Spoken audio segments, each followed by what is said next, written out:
Hey fam, welcome back to the Gilead Gazette, where America's reproductive rights are collapsing so fast we may need FEMA for obstetrics. Let's take a tour through this week's hellscape. We start in Idaho, where the situation is so dire that hospitals are literally airlifting pregnant patients across state lines because doctors can't legally treat ectopic pregnancies, hemorrhages, or sepsis until the patient is close to death. Kate Campbell says she was strapped to a gurney and flown to Utah after going into labor far too early to survive. Her worst day became a Medevac because Idaho politicians inserted themselves between her and emergency care. Maternity wards are shutting down. Doctors are fleeing the state. The safest place to give birth in Idaho is actually anywhere else on earth. Wisconsin Republicans spent their week bragging about a bill to create miscarriage care kits.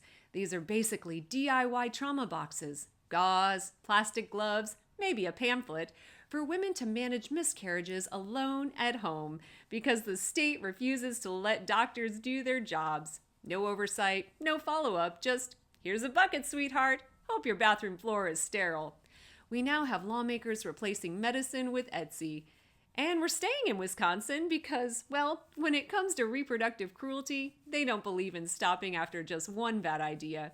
Republicans unveiled a bill that pretends to clarify abortion care, but actually forces birth by redefining medical reality. Under their new language, doctors can only intervene if they use procedures that don't resemble an abortion, even when the safest, fastest way to save a woman's life is an abortion procedure. Doctors warned this would push hospitals to force C-sections even when they're medically unnecessary, riskier, or more traumatic, because C-sections look less like an abortion in the eyes of lawmakers who haven't seen the inside of a uterus since 7th grade health class. In South Carolina, newly introduced SB 323 would let South Carolina execute women for getting abortions and criminalize IUDs and pro-choice speech for good measure. The, quote, equal protection bill treats fertilized eggs as full citizens and patients as felons. Sponsor Senator Richard Cash believes birth control pills are chemical abortions and that, quote, all forms of the birth control pill kill a human being.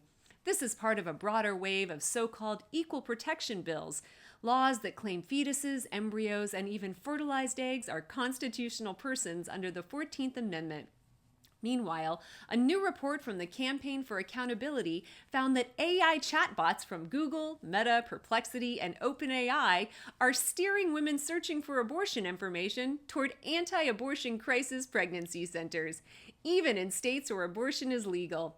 They're telling women that abortion pills are illegal, abortions can be reversed, and moralizing at them like a 1993 youth pastor. This is algorithmic forced birth, privately run, unregulated, and impossible to appeal.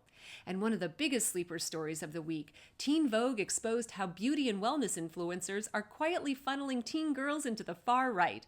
Researchers call it the, quote, femininity pipeline. It starts with soft girl morning routines and ends with feminism made women miserable and women belong in the home.